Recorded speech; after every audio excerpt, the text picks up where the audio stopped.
Jugaad mentality is a great asset.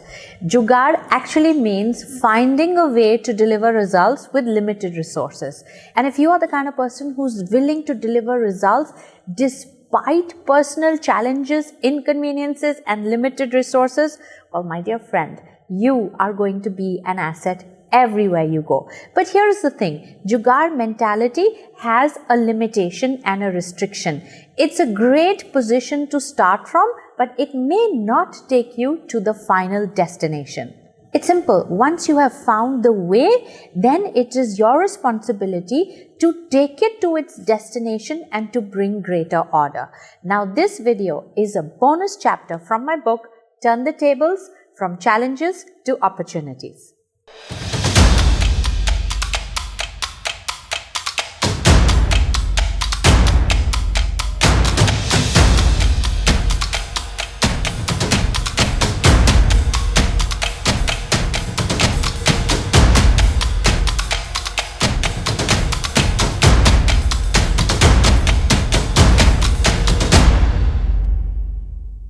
So let me give you an example of Jugaad mentality. So there was one time I was doing a firewalk, and guess what? My firewood did not arrive. Now I'm in the middle of the talk and my fire tender tells me that, ma'am, the wood vendor hasn't shown up. Now what shall we do? You have to make it work. So here is what we did. The guy borrowed coal from the kitchen, from the hotel kitchen, and somehow we pulled off, an amazing firewalk with coal wood instead of firewood. Now, while this action, Jugaad, solved a problem, saved us from a crisis, by working within limited resources, by being creative, by getting the work done, it doesn't end there. That may not be the final solution that will take me to the destination that I have envisioned for myself.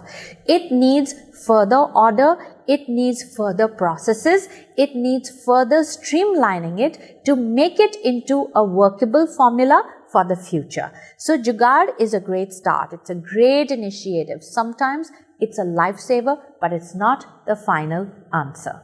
So as a part of our policy, we not only order firewood, we also order coal wood on the side, just in case the firewood doesn't show up. And guess what? In the process, we found when we mix the firewood with the coal, it builds a better fire. It gives better quality of ash. And that action of Jugaad actually took us to another level in delivering a fabulous firewalk experience. So Jugaad in itself is not complete. It needs order, it needs a process to sustain it, to keep it going to better heights. Now, there are a lot of people who live in Jugaad mentality. They say, oh, no problem. And they try to hide behind their negligence, laziness and carelessness by saying, oh, I will make it work. Well, that's a great asset to be. You have a skill, you have a great attitude to work with limited resources, to work under pressure. But what if you could bring order in it? See, Jugaad may not guarantee excellence. It may not be a standard of your optimum performance and delivery. But if you could use that, if you could build on that, if you could deliver further on that, then that position of Jugaad could take you places, especially to your dreams. Now, when you look at legendary people, when you look at people who've made it big, you know what? They started their careers with trying to make it work within limited resources. They found ways to get them started. But if you look at them today, they are not using the same processes. They have brought sophistication and order into the processes that gave them that initial push. Let me give you an example. Let's say your car conks off, okay? So what do? You push it and you try the ignition, the thing where 10 people push your car and you try with the ignition and then it sparks up and then you drive off. Well, will you leave it at that? Well, that's a great solution, but you can't expect that every time now you want to start your car, 10 people should push it, right? That solution, that Jugaad, worked once, but now you bring a greater order so that you don't fall into the trouble again, or now you find practical solutions that will be better than the one that you employed before.